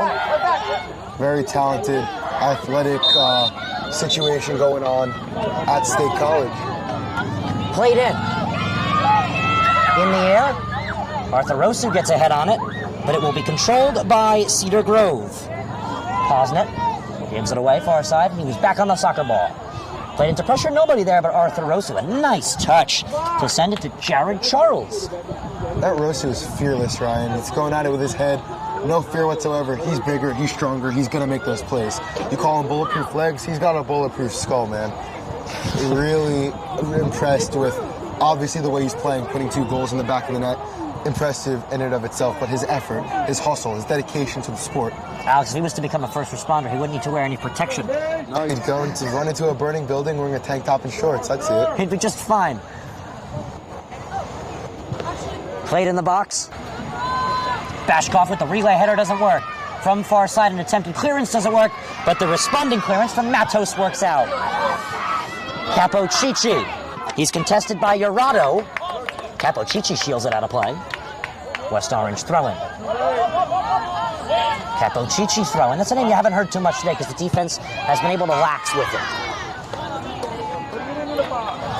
Scavala takes a hold on it. 21-10. Dribbling that ball, shades of Kylie Capstraw. Yes, Kylie Capstraw. Yale basketball season, a big one coming up, gets to continue to wear the blue. A great West Orange career. An all-state athlete. Yeah, she was just phenomenal. Capocici up the field. Castillo can't hold on to it. Romero plays it up on the one touch by Brachenko. Back under pressure, deflected. No clearance opportunity there by Korchak. Bashkov tries to respond, keeps it in, uses his body. That's a West Orange body right there. Cleared away on the first touch by Matos. Punched in the air by Urado. I love that play by Bashkov. Just to get around and use his sheer speed to get around Korczak. Like, that's what this game's been. It's been West Orange out hustling the opponent. Perfect example right there with Bashkov putting on the burners, saving that ball from going out, and giving his team a chance to put a ball in the back of the net. Granted, that's not what happened, but he was still there to make that play happen and even give his team a chance rather than succeeding a goal kick. West Orange in their dark blue with light blue accents. Cedar Grove in their visiting white. Play to the keeper. Higher is wearing a little, I guess you can say, green to his name. Hey. Nice flashy green with black accenting to it. Yeah, he's trying to match with the refs. But he can't make the calls, unfortunately. An attackative touch.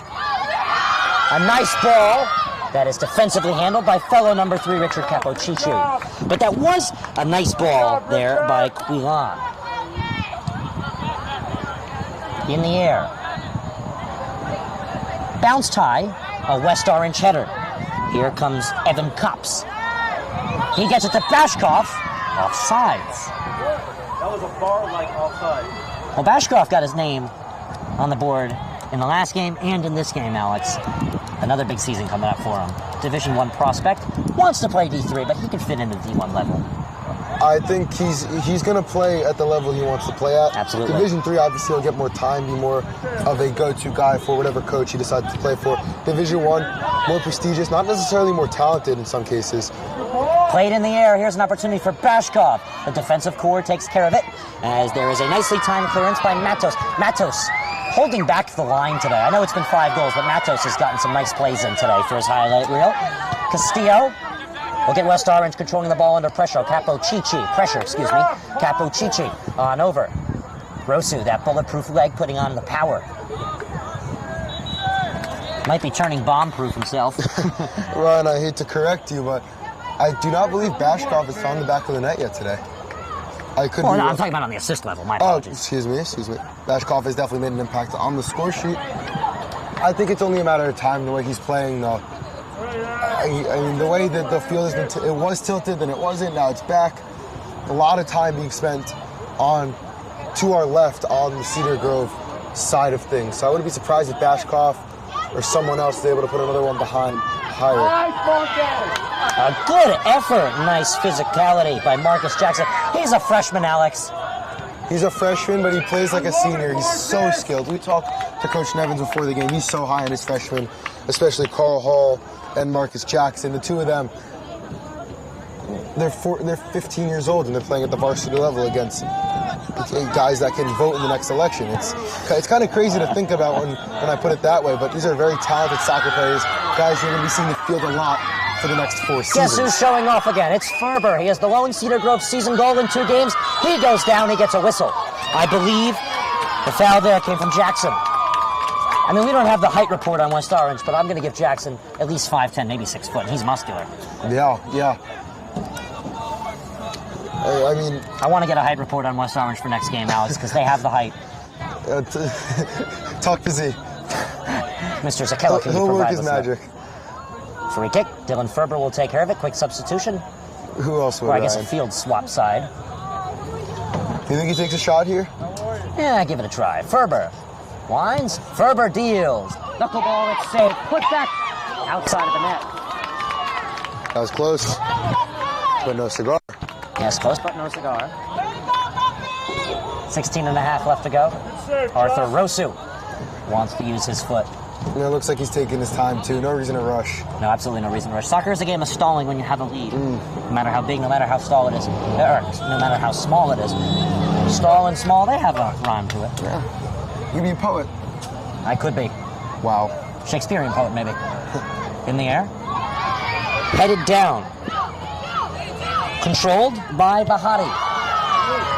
Pass deflected away. It was intended for Yarada. I don't know about Shakespearean, Ryan. That old English is very confusing. I'd say you're more of like, I don't know if I can name another poet. How about Amanda Gorman? How does that sound? No clue who that is. I mean, I love my history, but I don't really know poets. She's recent. Google her. Recent. Interesting. Viewers as well. Very talented young woman. Simply to put it, very poetic. Yes. Nice defensive play, controlled by West Orange. Touched by Jackson. No. Sent up the field. Evan Copps. Copps wants to challenge Matos. He can get it by him, but whistles come in. Offside. You're offside. One way to say. I was doing my best NFL ref. I believe you are a hockey official, if I have that correct. That is correct. USA Hockey certified. Very fun. Very. It's great to be on the ice. Talk about a spin-off call. Let's get ourselves into West Orange hockey real quick. Great senior group this year. I said it before. You have guys, the big defenseman, Andrew Raymond.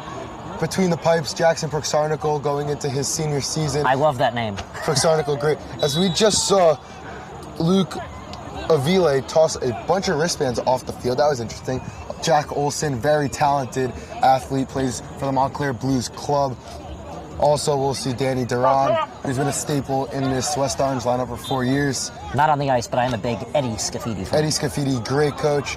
Also coaches at the younger levels for the Jersey Wolves Hockey Club. That's how you build a program. You coach club, and you want the players from your town to go to that club. Well, Andrew Raymond plays Wolves. Jack Proxarnicle plays Wolves. Danny Duran used to play Wolves. Jack Olson saw some time in their spring program. Eitan Nativ used to play Wolves, another senior that's going to be donating the blue and white for the Mountaineers. This is the whistle here. Cedar Grove call. The West Orange, very exciting year for them on the ice. I mean, they're looking to compete for a division championship. You think they can win the McMullen? You think they can get by Carney, who looks to stay down? I mean, Carney, they lost their starting goaltender. I believe it will be Morgan Iachetta between the pipes for them primarily. Hey, leave it alone, Still very talented, but not nearly at the level that they would have been last year. But with that said, I do think West Orange is going to be able to put a lot of pucks in the back of the net. Very good junior class as well. They have Dominic Lucretia, one of the best skaters I've ever seen. Not a huge guy, but he can zip. He's very fast. Same goes for Reed Tenter. He can really move the puck, create plays, find options. This is a very exciting year. That's at Cody Arena. It's going to be something to watch out for.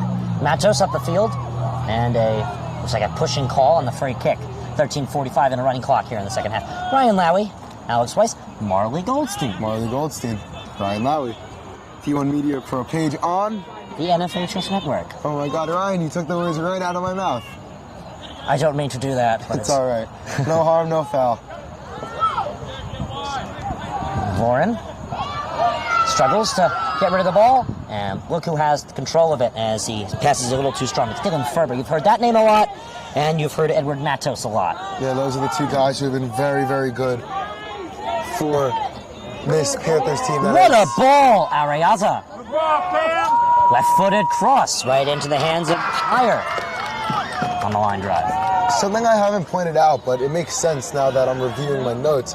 Cadigan has been all over the place tonight, yellow card, but that's just from his aggression. Nothing bad about it necessarily, as long as he can keep, his body within reason for the rest of the game. He had 8 goals and 8 assists last season. Very talented. He found his name on the score sheet a lot. In 25 games, 16 points. That's very, very impressive for a midfielder. So Aviles collides with Bahati, and the ball goes out of bounds. Quick West Orange substitutions with 12:30 and a running clock. So they will have a throw-in near us at the midfield. Well, Mr. Bulletproof Flex himself, that's Arthur Rose, who's stepping back onto the field, donning that pink and white captain's band. So Rose drank his coffee. He's right back in the game. Yeah, get him some Gatorade. Speaking of that, I love a nice pumpkin spice latte. It's back in town, Alex. Starbucks. I know you and I are, what tomorrow is, Larry? Iced Coffee Tuesday. Iced Coffee Tuesday. Ryan and I, big fans of the cold brew. Started over the summer, but it's making its way back to Essex County onto D1 Media Pro. Iced Coffee Tuesday, a tradition that lives on. Controlled in the back by Cedar Grove. Swing and a miss. It sees a throw-in for West Orange. Swing and a miss. Baseball season, they got a little bit of time before then, Ryan. Yeah, I'd say about 5-6 months. West Orange getting ready for another big season. Some big wins last year against Livingston, against Caldwell. They had some huge wins. They had a winning record to their name, and they were victims of Hackensack's miracle run in the Section 1 Group 4 run, as there's a collision and no call comes in. Hackensack's run quite impressive. We followed Livingston in the playoffs. We collided with Hackensack's final game. We did. It was a very exciting game, to say the least. That whole tournament run for Livingston was an extremely fun series of games to call, and it was just so interesting to see how resilient the team could be. They'd go down in games. They were down, but they certainly were not out. They had a very good core last year. The Hauser brothers, LJ Kakuza, and of course, I think it was their pitching. Jonathan De Palma. John De Palma. Excuse me. Bashkov far side. Hold your thought, Alex. Holding. Here's a cross. High in the air, the header. Oh, it's tipped by Hire. Ruins the run. Whistles come in. DeVorn was there, too. I'm not sure what the call was there, Alex, but Cedar Grove will feast off of it. As you were saying, well, actually, let's shift over to West Orange because Bovey is no longer going to be playing baseball for the Mountaineers. Yeah, that's a huge loss. Matt Bove was great in the middle infield. He had a really high IQ of the game, could swing the bat, too. But I think there's a lot of upside for this West Orange baseball team. They showed a lot of grit last year. They won a lot of games that maybe before the game you didn't think they were going to. So much as Livingston showed, a lot of resilience from the Mountaineers on the diamond. 10:20 left to play. It's a corner kick close side. It'll come from Jack Navorin. Seton Hall Prep on the other side of town. Just an exit away from us on 280 East. Trying to close out win number 3, another shutout. Yeah, I just want to go back. Devoren's name's been all over my sheet. It's been all over the broadcast. He's been so good today. I just want to shout him out a little extra for the effort he's given and his production as well. Cross in. It is high, it is far. It is far side touchdown by Areaza. It puts it back in. Arthur Rosu can't put a head on it as he tried to lean down for it. It's punched away. West Orange throwing. I didn't realize John Sterling worked for D1 Media Pro. I must admit I am a big fan of his old-fashioned calls. I love when balls hit to the warning track. He calls the home run. He's like, that ball is gone. The Stantonian single, I believe it came to be known versus Boston. Yeah. Yes. Oh, the Stantonian single. Yeah, it doesn't get better than Gary Keith and Ron, though. Well, we're the future of broadcasting, Alex. I like to think so. It's a lot of fun, Ryan. It is, especially with such a great partner. Great talent on camera as well. Yes, we really do have some of the best camera in high school sports. Bashkov, special thank you to Marley Goldstein for making the trip with us today. Bashkov, looking for a goal. Whoa. Right into the hands. Hep and Heave Higher makes the play. Quite the wordsmith you are. I love the alliteration there. But as I mentioned, Bashkov is just one shot away, one more play away from finding the back of the net. That was a great kick there. I like that placement. I think maybe with a little more traffic, that ball goes in the net, but that was just trying to get a shot on net. I don't mind that play though. Higher is challenged. He's able to punch it away. Taken away by West Orange. Touched back and forth. It will find the legs calmly of Korchak. He tries to work it up. Hirado loses it, and a nice touch by Ariaza. He will curve one on in. It's right to Captain Menor. Inside. Nice defensive play. Matos handled Bashkov well. Look at that hustle from Morgan. Nice touch on out. Crossing opportunity. Charles has plenty of time. He has a nice cross on in. The header. Oh, too strong. This one will roll out. Last touch Mountaineers, no doubt. Subs come in. It's a goal kick, I believe. I would. I don't know. I believe that you are correct. We see some substitutions here. Coming onto the pitch for the Panthers, we have Christian Michel, among others. Goal kick for Matos. Also included in that substitution is Chaden Romero, making a second stint onto the field. First we're seeing him this half, I believe. 7:30 remaining in a 4-goal game here in West Orange. Now, Alex, of course, NJ.com doesn't completely follow the season schedule, but we're going to go off of it, and we're going to work with Cedar Grove's upcoming schedule in just a minute. Here comes the cross, punched in. Bashkov can't get a foot on it. As it rolls out of bounds close side, it'll be what is pointed at as a confirmed, yes, Cedar Grove throw it. And I don't mean to sound like a broken record, but again, Bashkov just so close. Another play where he could have had a goal. 7 minutes remaining, not a ton of time, but you know, if I were a betting man, I like the odds of Bashkov adding a goal to his assist already. So Caldwell is next up on the schedule. Caldwell had a nice preseason. They've been struggling as of late, but they're starting to put it together. Caldwell hosted the semifinal games in the Essex County tournament, a Group 2 school. That's who Cedar Grove will have next on the schedule. So another tough competition, this one divisional. You know, last year, speaking of Group 2, that's actually Cedar Grove found their success. They won the NJSI AA Section 2 Group 1 tournament, and in their group tournament, they lost at Waldwick in a 3-0 game. But still very impressive to win their section. State sectional champs, that looks good on a resume of a player, coach, athletic director, or school. So very, very impressive stuff last season for the Panthers, who, as I mentioned, came first in their division. That was the SEC Liberty Division. Last year they played in the Colonial Division, excuse me. Now the promotion to the Liberty. Correct. Nonetheless, the Panthers have a lot of upside. You know, struggling a little more this season, but nonetheless, last year was something to look up to. If you're a player, something to motivate you this year, if you're on the roster. 5:45 left to go. Thrown in. Collision from the middle. Who's going to fight for it? It looks like it's still going to go back and forth repeatedly before it's played up. Controlled by West Orange. Touchdown by Andrada. And a throw-in for West Orange. All right, Noah. I hate to interrupt this program with an AccuWeather Weiss report. We're down to 81 degrees and cloudy. Thunderstorms still expected scatteredly at 9 p.m. AccuWeather Weiss? I miss regular Alex Weiss. Don't worry, Ryan. I'm back and better than ever. Actually, I'm friends with AccuWeather Weiss because we were supposed to have a very tough day on the broadcast side with all the rain and even the possibility of the game being played. We were prepared to switch over to volleyball and give them some of our play-by-play commentary. But, you know, the weather cleared up and we're very happy to be presenting to you West Orange and Cedar Grove soccer. West Orange, very good case at the end of the week to hold at least a top 10 spot in New Jersey. Big win versus Livingston, showing their level of talent, taking down a strong Cedar Grove squad like this. Header on in the relay. Oh, it's just wide. The putback. Wrong side of the net. That was close, though. And as soon as I saw the ball even close, you know who's up there right in the action? Take a guess, Ryan. Whose name?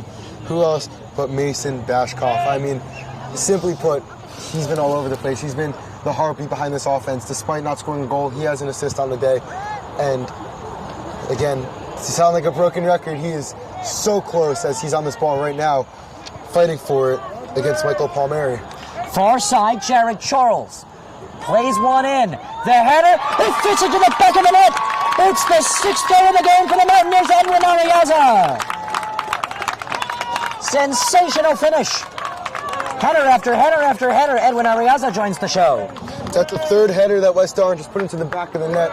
We saw them working on it in warm-ups. It paid off. That's just really, really smart planning by Coach Doug Nevins. I mean, you got to know who your opponent is, and he's clearly done his research. That header, that cross, that volley to the middle, it works. 3 different guys have used their head, quite literally, to put the ball in the back of the net. Monty, the Mountaineer, must be happy. 6 goals to party with. And now the lead is up to 1 with less than 4 to go here at West Orange High School. 7 goals we've seen today, Alex. And we knew it was going to be West Orange who put most of them up there. Congratulations to Cedar Grove. A huge way to get started, scoring their first goal of the season versus one of their toughest games in the season. Attackative touch from Arayaza. Loses it. I mean, that was a really nice goal on the Cedar Grove side. That was scored there by none other than Dylan Ferber, your player to watch. Well, who else would it be? Last year he was the workhorse behind the offense. This year it seems as though that will be the case. The only Panther to put the ball in the back of the net thus far, as we're nearing the end of their second game. But you mentioned congratulations. I think the individual who needs a bit of recognition and praise is Coach Doug Nevins, who is just 3 minutes and 10 seconds away from celebrating his 350th career victory. Very impressive on his part, and that speaks to his knowledge as a coach and success as a leader. So congratulations to him. We'll speak to him after the game as well, but just to put it on the broadcast, make it be known that Coach Nevins is at the big 3-5-0. Yep, the big 350th win. We'll have to highlight that in the coming minutes as there's under 3 minutes left to play. Huge substitutions. Might as well make it a new game at this point. That was a massive amount of substitutions we just saw there. Yeah, I think, if my math is correct, which it likely is not, 9 new players on the field between the visiting Panthers and the hosting Mountaineers. Long day at school, Alex. I guess you didn't drop math today on the schedule? Pre-calculus. It's a great class, but math never my strong suit. Sports broadcasting, sure. Calculations, all that, formulas. I've always been more of a history guy myself. West Orange looks forward to their next game on Wednesday at Milburn High School's main turf facility. Milburn 0-1 on the season to get themselves started. And of course, West Orange 2-0 right now. They lost 2-0 to Montclair. Not a surprising loss. Montclair, very strong top-ranked team. Well, Montclair finished 3rd last year in the American Division. But I will say this for the Mountaineer versus Miller matchup. That's going to be a gritty game. Those Milburn Millers love to dig. This one scoots off the post and out of play.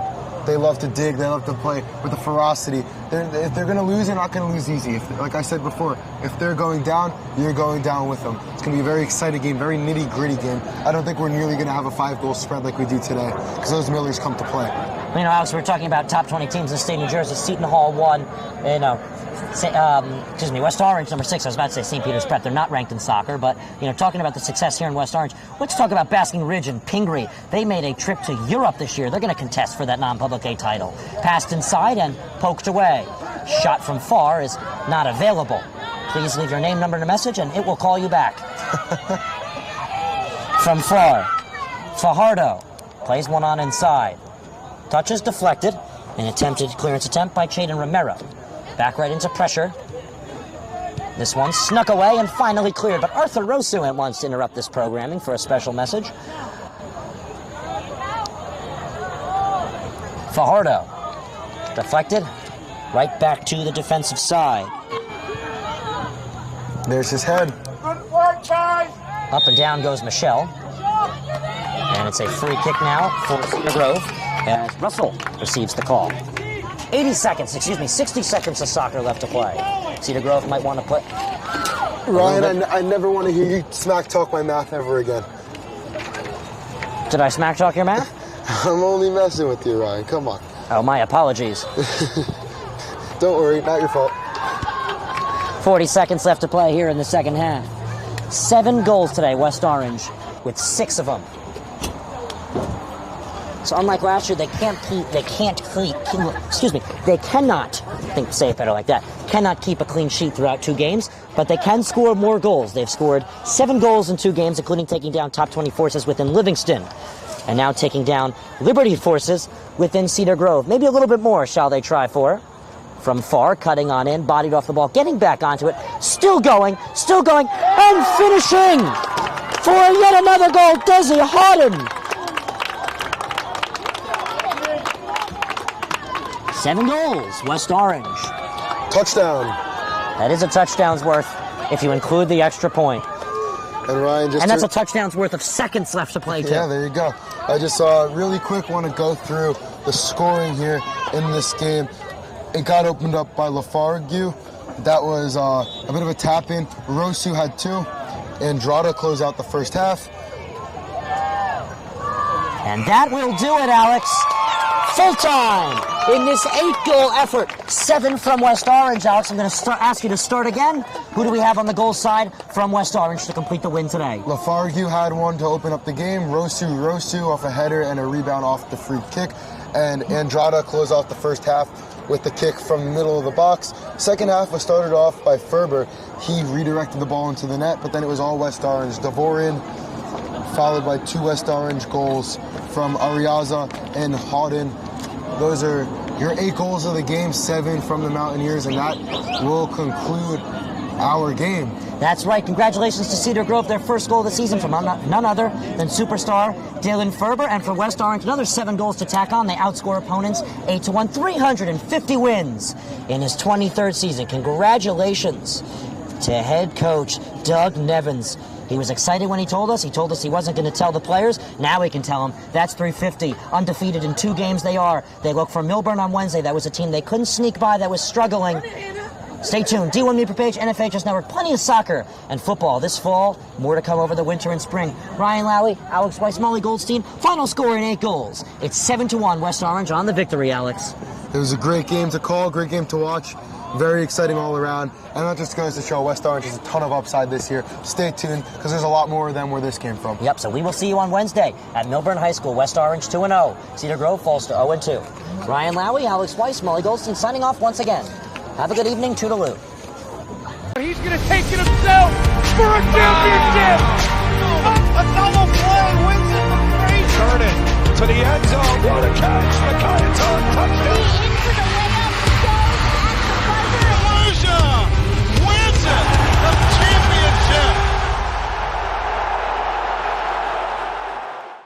championship.